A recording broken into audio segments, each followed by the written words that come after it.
Admiral Voraz stood at the center of the Imperial Fleet Command's bridge, staring at the holographic map hovering above the tactical table. He wasn't blinking. None of them were. Around him, decorated officers and analysts whispered nervously, as if speaking too loud might make the unknown vessel notice them. "Distance?" he asked, voice tight. 62,000 clicks from central perimeter, replied the sensor officer, antennae twitching with unease. "But closing fast. Sir, it's not decelerating." Voraz turned toward the technician.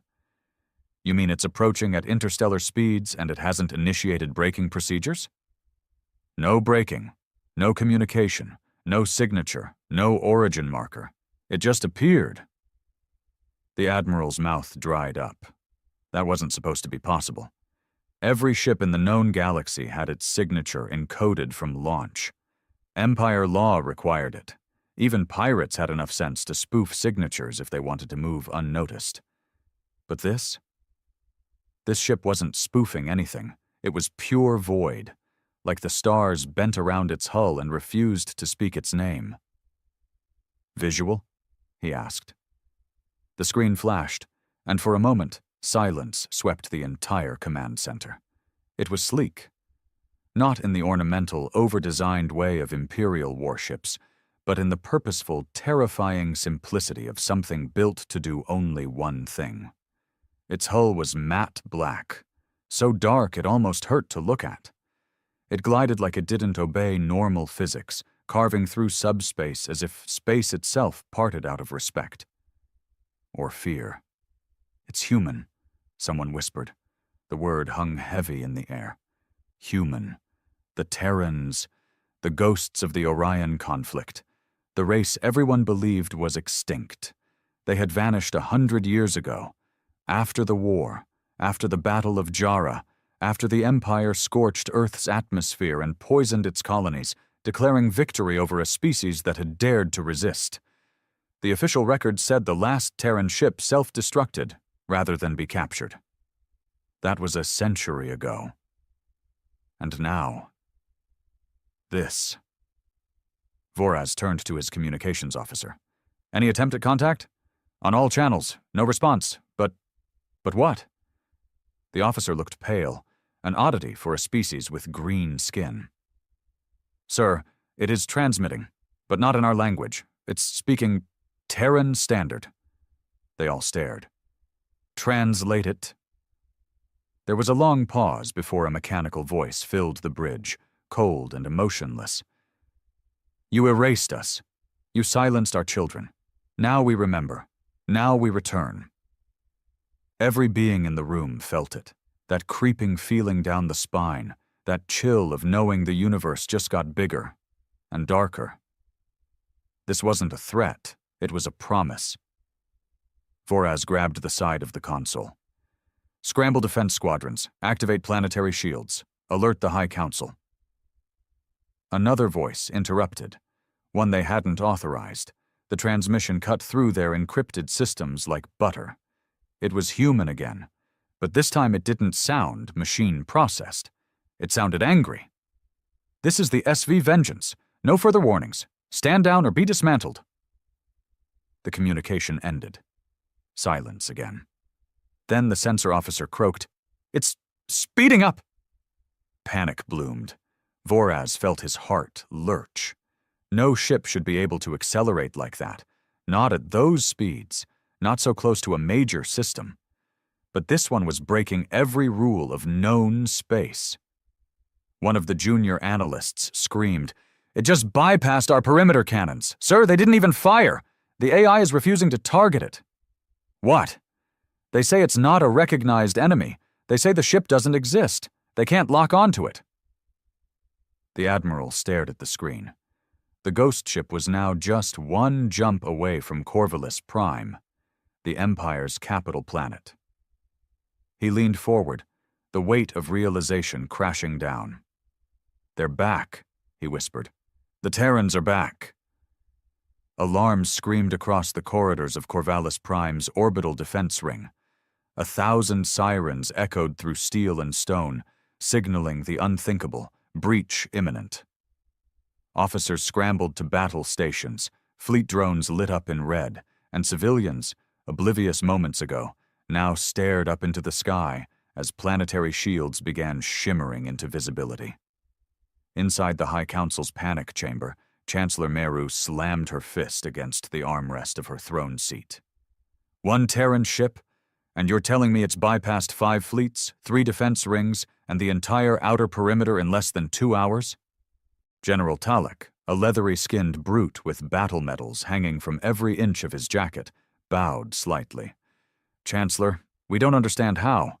Our AI fire control systems won't even recognize the ship as a target. It's like it's invisible. Technically speaking, it's not there." "And yet," she snapped, "it's very clearly there." He didn't respond. What could he say? That the Empire, with all its might, its centuries of domination, was now facing an enemy it didn't even know how to perceive? Another advisor, pale and shaking, spoke from behind a datapad. "Ma'am, there's more. We just received a transmission from our deep archive vault. It wasn't sent from the Terran ship, but it activated as soon as it arrived within system range." Meru raised an eyebrow. "Deep archive? Those aren't even connected to the grid." "I know," the advisor whispered. "But this one had a Terran backdoor. We believe it was embedded during the Jara conflict and has been dormant for the past 98 years. She stared at him. "And what does this transmission say?" He hesitated. "It's a voice recording, from a human, a captain named—" He glanced down again. "Captain Rourke." The room went still. Chancellor Meru sat back, stunned. That name was infamous. A war criminal in the Empire's records. A human naval commander who'd orchestrated multiple strikes against Imperial outposts during the war. They had officially declared him dead after Jara, another ghost. "Play it," she demanded. The room filled with static, and then a deep voice, human, calm and slow. "To the Empire, you taught us that mercy was weakness. You taught us that silence meant safety. You burned our skies, buried our cities. We are what you made us." A pause. "This message is for the one who pressed the button. Chancellor Meru of the Valis Ascendancy. We remember your face." Everyone turned to her. The Chancellor's mouth trembled just for a second. She had been a junior officer then, back when she authorized the release of the final Radiance bomb on Earth's upper hemisphere. She told herself it was the only option, that the Terrans would have wiped them out if they hadn't struck first. "I was following orders," she muttered. General Talek looked at her. "He doesn't care." Suddenly, all system lights blinked red. A voice, a different one, mechanical and cold, spoke over their comm systems. "Core defense grid compromised, Sector 0 breached, outer shields down, unauthorized landing detected on upper spire deck."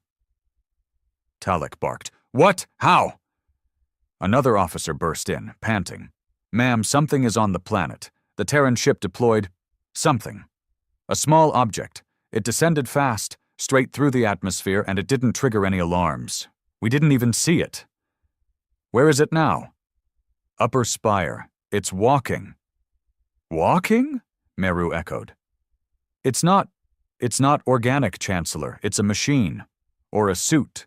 Some kind of Terran drop unit, fully autonomous. It looks old, but it's slicing through Imperial Guard like nothing." They pulled up live footage from the security feeds. At first, all they saw was a blur. Then it resolved.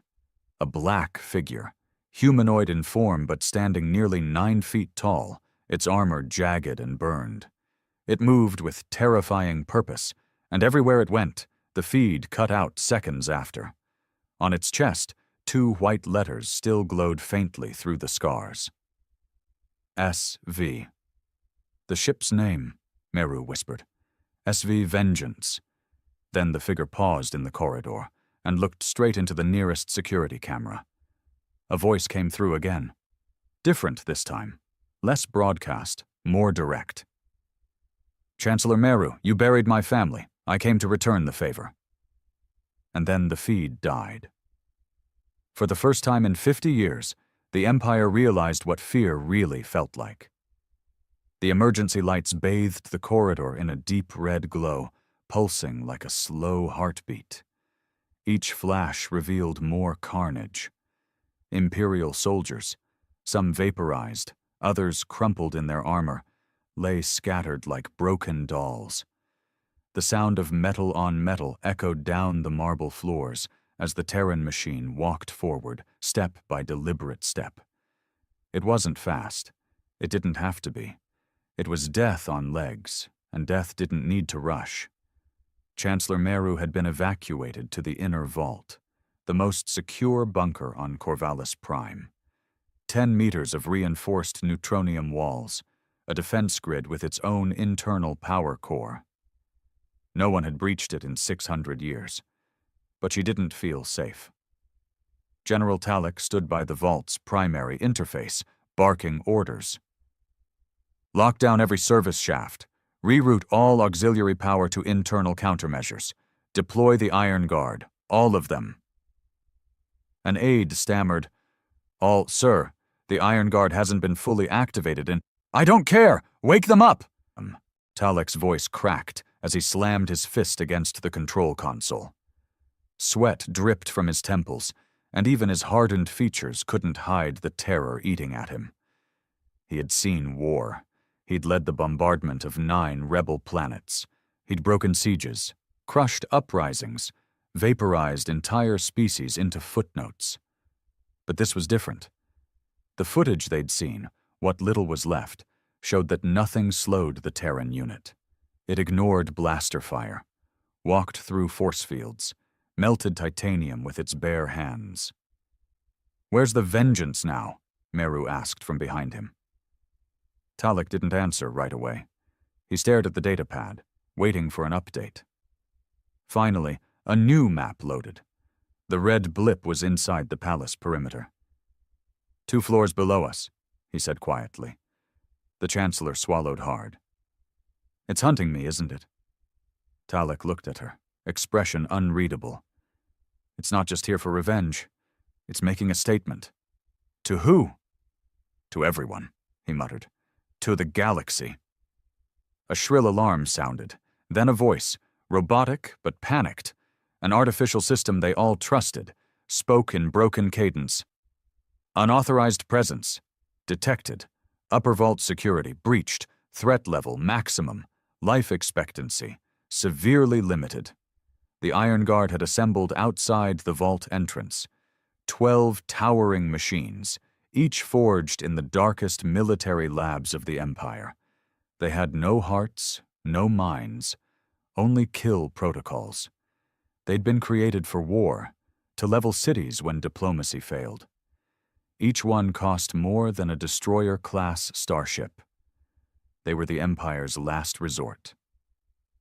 And they were all pointed at the corridor where the Terran intruder would soon arrive. Inside the vault, the atmosphere was suffocating. The hum of power cycling into the defensive array made the floor vibrate. Meru stared at the door, arms trembling. How is this even happening? She whispered. They're supposed to be extinct. They adapted, Talek said. They always do. You remember what we said back then? The old saying during the war? Meru nodded slowly. Terrans break, but first they learn how to break you. Suddenly the lights outside went out, not dimmed, not flickered. They died, complete darkness. And then, the faint distant sound of metal boots on stone. Clink, clink, clink. One Iron Guard opened fire early, sensing movement. Plasma bolts ripped down the corridor, then something flew back in response. Fast, sharp. It was the Iron Guard's head. The other 11 opened fire immediately. Their combined energy output could cut through a moon's crust. Then silence. No screams, no sounds of battle, just silence. Seconds ticked by. Then came a sound, something dragging. One of the guards, the last one, was pulled into view, its frame crushed inward like an imploded canister. Something had torn through its armor like paper. Its glowing red eye flickered once, then died. A voice came next, calm, cold, human. You built gods. We built the god killers. The vault door shuddered. Meru stepped back instinctively. It can't get through. That door's impenetrable. Talek didn't reply. The door bent inward with a metallic groan. Not cut, not bypassed. Bent, like something on the other side was pressing with enormous force. Another push. The wall cracked. Dust fell from the ceiling. Screams echoed through the comms from distant floors. Guards abandoning posts. Officers begging for evacuation shuttles. Then, suddenly, the bending stopped. A new voice came through. Not over speakers.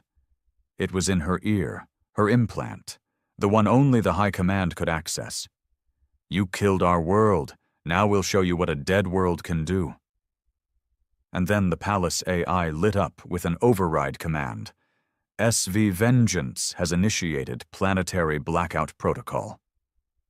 All power across Corvallis Prime began to die. Shields, weapons, communications, and up in orbit a second Terran ship decloaked. Above Corvallis Prime, space warped. For a few long, silent seconds, it looked like a tear in reality. Stars bending around the disturbance, light itself hesitating before touching it. Then the cloak fell, and the second Terran vessel emerged in full view. If the HFY Vengeance was sleek and terrifying in its simplicity, this one was worse. It was jagged, scarred, almost stitched together like something rebuilt in desperation. Its hull bore no insignia, no name, just a long line of symbols scorched into the side like tally marks, hundreds of them, maybe thousands. The Imperial observation officers stared in disbelief as readings poured into their consoles. No registration, no AI interface, hull composition unknown, mass displacement doesn't match physical size. How is it even flying? It's not flying, another officer muttered. It's drifting like it doesn't care about physics at all. What class is it? No one answered. The database had nothing. This ship wasn't just not recorded. It was deliberately built to be impossible. One of the officers whispered what they were all thinking. It's not a ship. It's a graveyard with engines.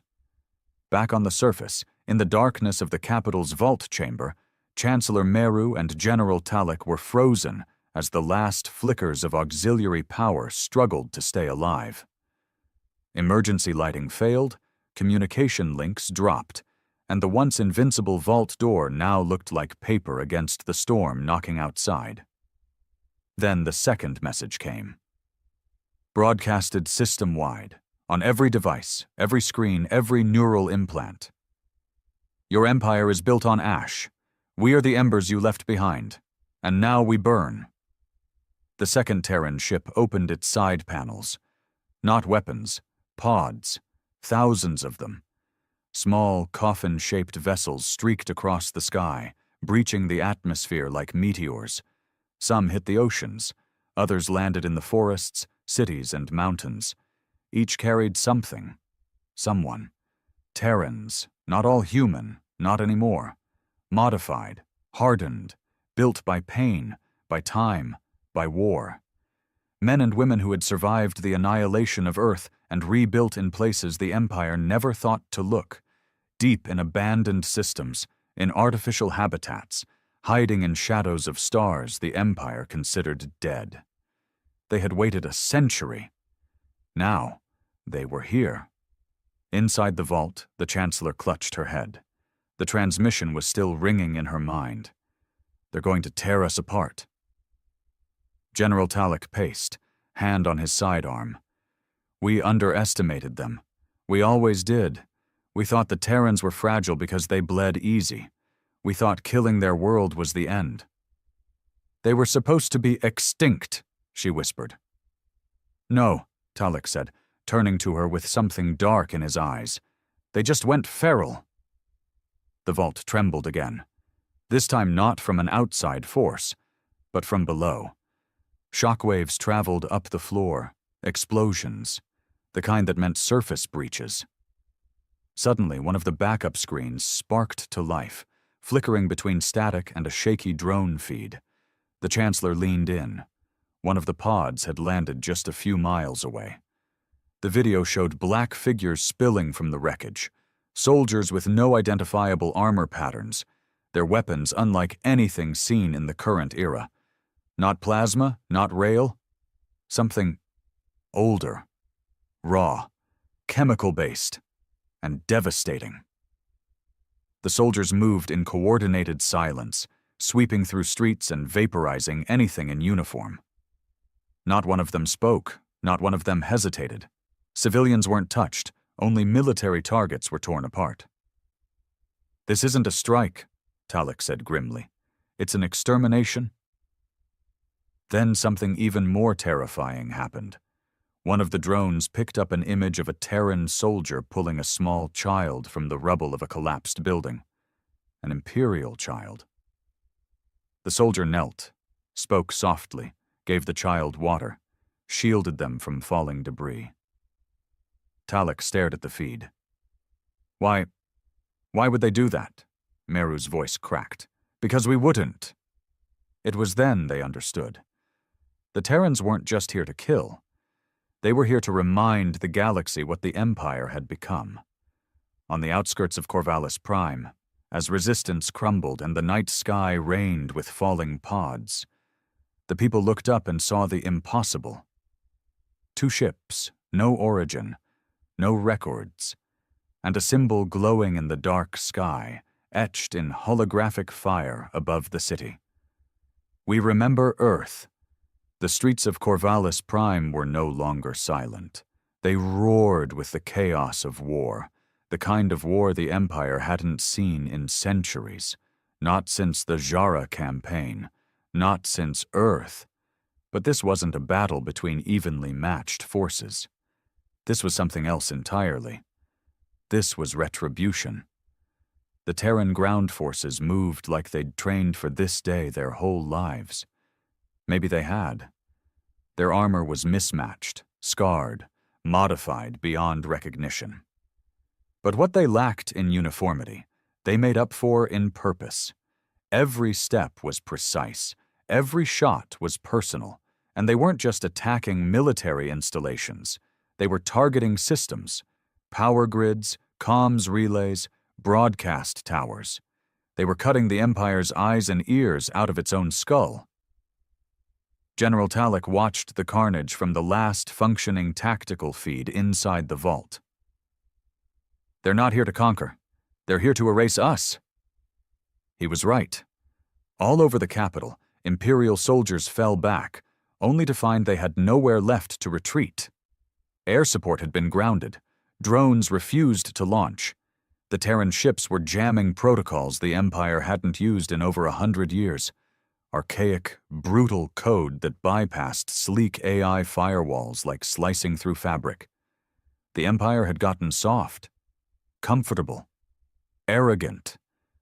And now they were being undone by the very people they once dismissed as savages. In the marketplace plaza, a squad of Imperial guards took cover behind a fountain, trying to hold back a group of Terrans advancing from the east.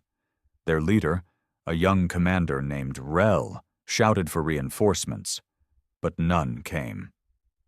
His comm was dead. His HUD kept flashing an error. The Terrans didn't speak. They didn't bark orders. They just moved, weaving through debris, firing only when needed, conserving energy like they'd done this 1,000 times before. One of them, taller than the others, walked right into enemy fire like it didn't matter. And it didn't. Rel hit him dead center with a plasma burst. Nothing. The figure kept walking, raised a rifle that looked handmade, and fired once. Rel's second-in-command dropped instantly. One shot, no second chances. Panic set in. These weren't soldiers.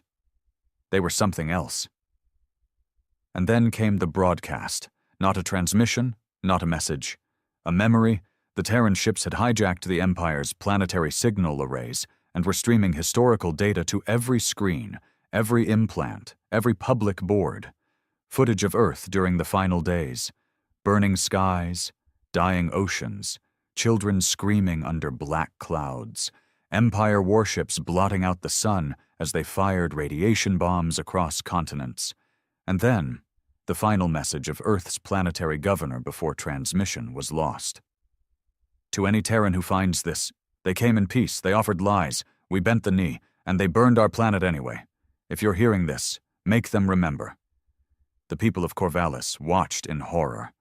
Some broke down, some screamed, some turned on their own commanders. The truth was a weapon, and the Terrans were wielding it with as much precision as their rifles. Back in the vault, Meru collapsed into her seat, trembling. They're not just fighting us, they're shattering our history, our story, everything we built on their ashes. She couldn't finish. Talek stood at the door, weapon drawn, eyes locked on the final line of defense. Boom. The vault's inner corridor shook, a blast louder than any before. The lights flickered one last time, then went dark completely. One of the guards whispered, "It's here." Then came the voice. "You buried the truth. We dug it up." The vault door buckled. Again. And again. Then it peeled backward, peeled like paper in a child's hands. Smoke and sparks filled the room, and through it, the Terran walked in. 9 feet tall, black armor burned and scorched, a weapon in one hand, a banner in the other. He planted the banner at the vault entrance, a simple flag, torn but unmistakable. The old Earth insignia, blue and white, forgotten, erased, now burning into the floor of the Empire's heart. Talek raised his weapon. The Terran didn't flinch. "I was there," Talek growled. "I stood on the bridge when we ordered your skies burned. We did what we had to do." The Terran stepped forward. "So will I." A single shot rang out. Talek dropped. Meru screamed, backing away, tears streaking down her face. "Please. I didn't know what they'd do to your world. I was young." The Terran turned to her, weapon lowered. "You don't get to die yet. You get to watch." Outside, the sky above Corvallis turned red, and the old voice echoed again across every system. "Earth was forgotten, but we never forgot you." The red sky stretched over Corvallis Prime like a bleeding wound. From orbit, the 2 Terran vessels, SV Vengeance and the unnamed Juggernaut, hovered in synchronized silence. They weren't broadcasting anymore. They didn't need to. The message had already sunk in. Across every major city on the planet, the transmissions continued looping. Earth's final moments, children dying in radiation storms, cities crumbling beneath orbital fire, and the calm voice of the Terran governor whispering a promise to the future. But now, something more terrifying than violence had begun. Dissent. In every corner of the Empire, citizens were turning on their leaders. The feeds had reached the outer colonies, the mid-world rings, even the distant moons of Izari Prime, where anti-Empire whispers had lived quietly for decades. Now those whispers had turned into roars. Massive protests erupted in Imperial-aligned systems, and across the interstellar net, a hashtag surged back to life, a phrase last seen during the Jara War. Earth was real. The Empire had buried Earth's story, rewritten it, told the galaxy they had to eliminate a dangerous species for peace, told them the Terrans destroyed themselves. Now the truth was seared into every screen, playing on loop, impossible to unsee. And across the stars, something fractured. Whole battalions defected. Entire fleets turned off their transponders and went dark, unwilling to be the next to face those black Terran ships. Some rebel cells even tried to contact the Terrans directly, begging to join them, to apologize, to fight the Empire from within. But the Terrans didn't respond. They weren't here to form alliances. They were here to burn rot. Inside the ruined capital of Corvallis Prime, Chancellor Meru was marched through the hallways of her own palace by a Terran escort. 2 of them flanked her, 1 male, 1 female, their faces hidden, but their silence screamed louder than anything. Her hands were bound, her face bruised, and everywhere she looked, she saw the consequences of her past.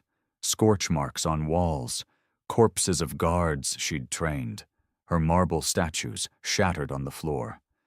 The male Terran finally spoke as they entered what had once been the throne chamber.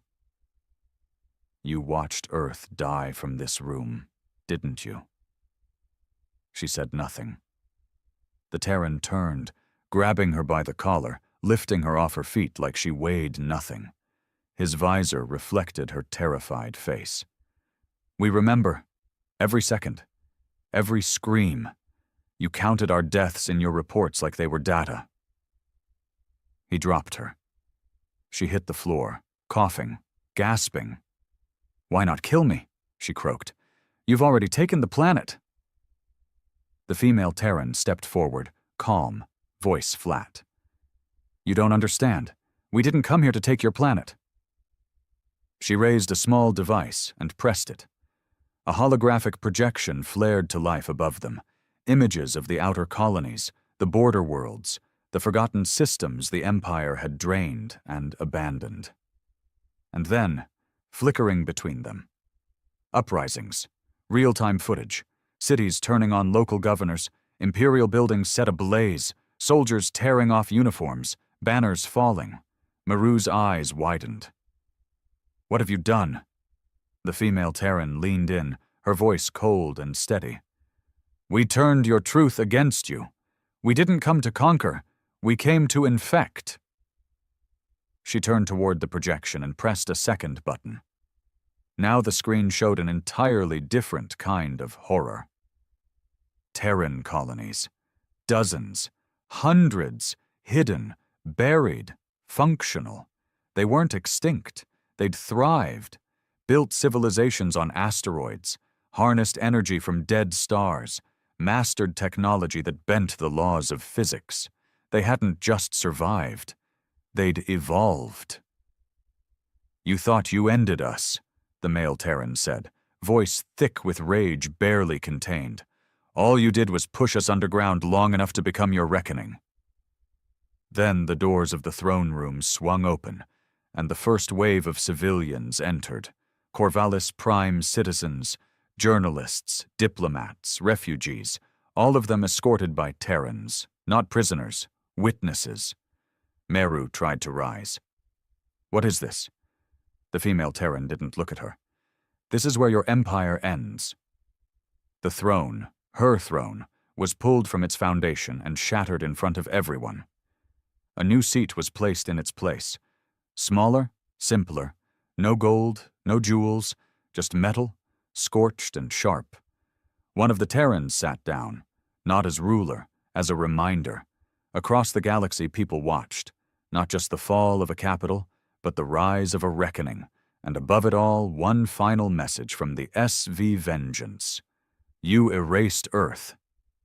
But Earth was never a place. Earth was a people, and we are everywhere now. The news of Corvallis Prime's fall spread faster than light. Not because of official broadcasts. The Empire's network had collapsed hours ago, but because the Terrans had seen to it that everyone saw it. They hijacked pirate relays, repurposed old rebel beacons, and used deep-frequency pulses to send compressed signals across wormhole-linked systems.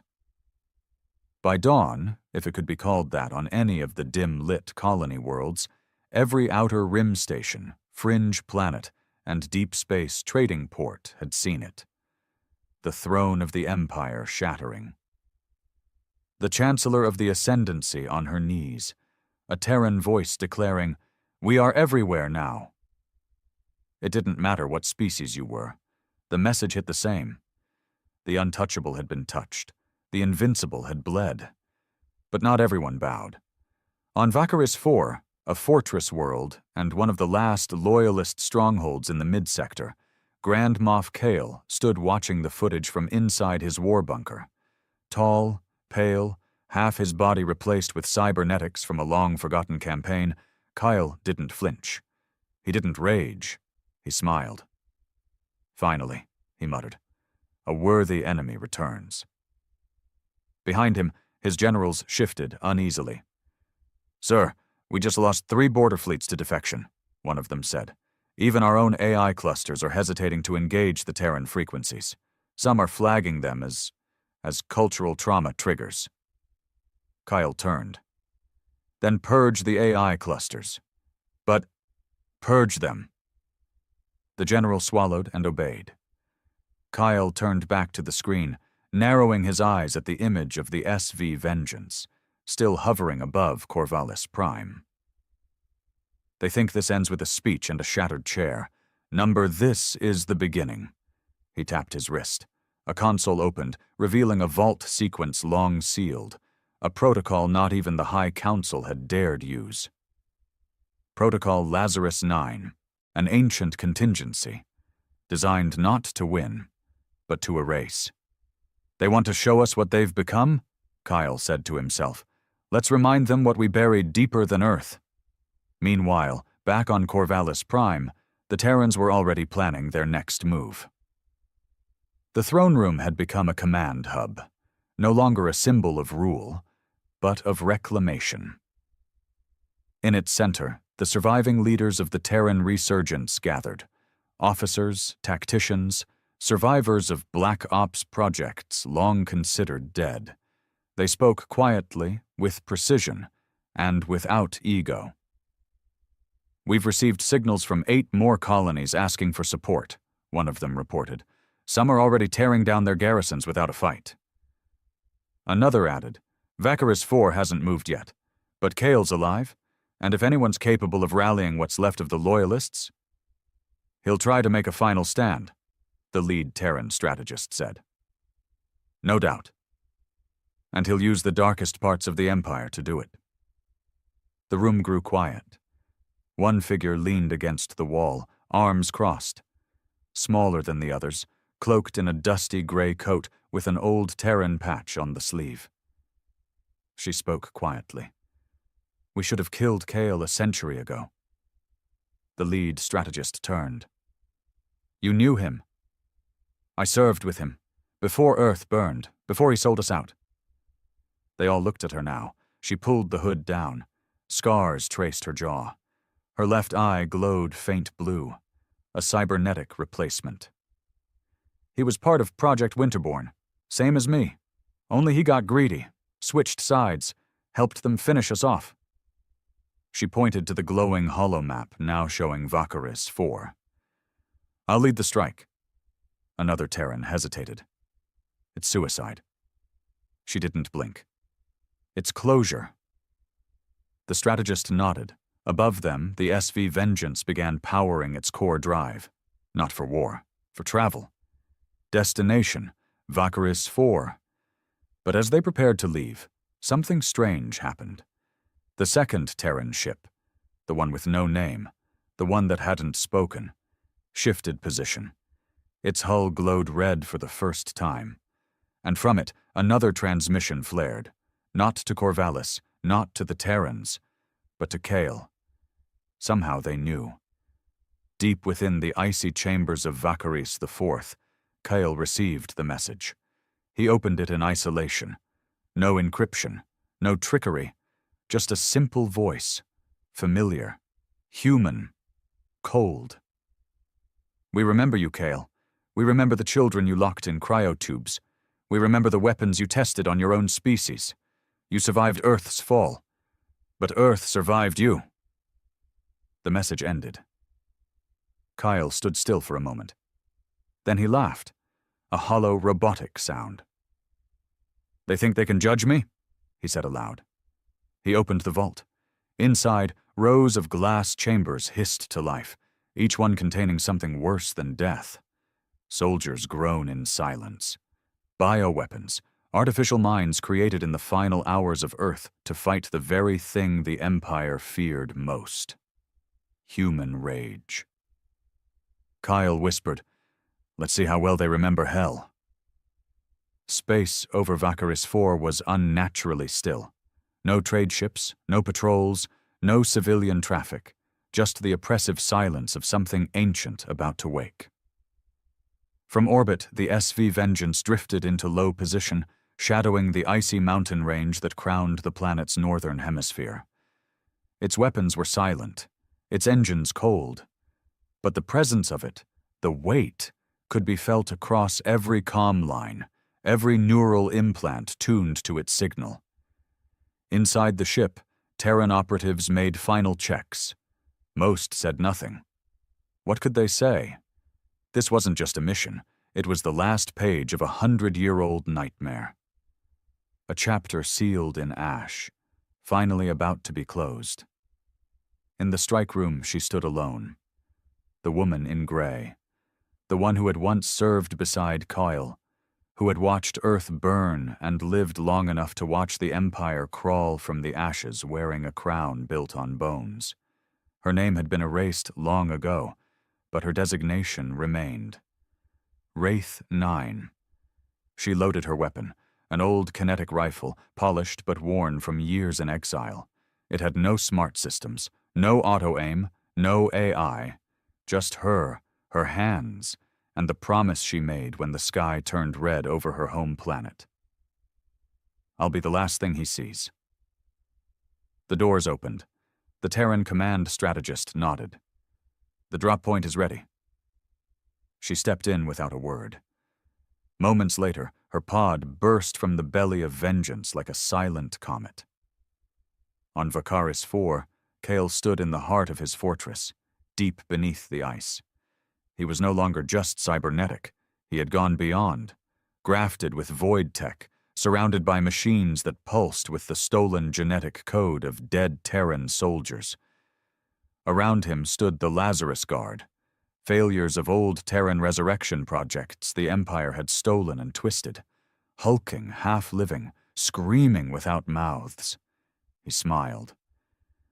"They'll send her," he muttered. "She always finishes what the others start." His throne, if it could be called that, was wired into the planet's crust. He controlled the defense grid, the climate weapon array, even the experimental AI buried beneath the frozen soil. He had prepared for every kind of war, except the one that walked in on 2 feet and carried nothing but silence and a rifle. The drop pod landed hard, cracking ice and sending vapor into the air. Wraith 9 emerged with her weapon drawn, sensors scanning. The cold didn't touch her. The wind didn't distract her. She moved fast through the outer perimeter, leaving the first outpost in flames behind her. Kyle's voice followed her in every corridor. He didn't scream. He whispered, like a lover from another life. "You remember what I taught you? Efficiency. Silence. Mercy is wasteful." She kept walking. "You survived Earth, Wraith, but you lost everything because of your hesitation." Another squad of Lazarus beasts came barreling toward her down a narrow shaft. She dropped to one knee and fired twice. Heads exploded, bodies slammed into walls. She didn't flinch. "Still no hesitation," Kyle whispered. "Good." The inner sanctum was dim. Kyle stood at the center, arms spread like a priest waiting for absolution. Tubes pulsed with stolen Terran DNA, old memories held in synthetic cells. A monument to his obsession. Wraith 9 stepped inside, slowly, rifle lowered but ready. He turned. "I tried to save us," Kyle said, "but they chose pride. They chose Earth. I chose evolution. You chose power," she said softly. "And then you chose to burn the rest." He smirked. "Do you really think you can kill me? Look around you. I've uploaded myself into the architecture of this moon. I am this world." "Then I'll kill the world." She raised the rifle. He lunged, faster than he should have been, modified legs launching him forward, a blade extending from his wrist. But she wasn't aiming for him. She shot the tube behind him. A burst of chemical plasma erupted, washing him in fire and light.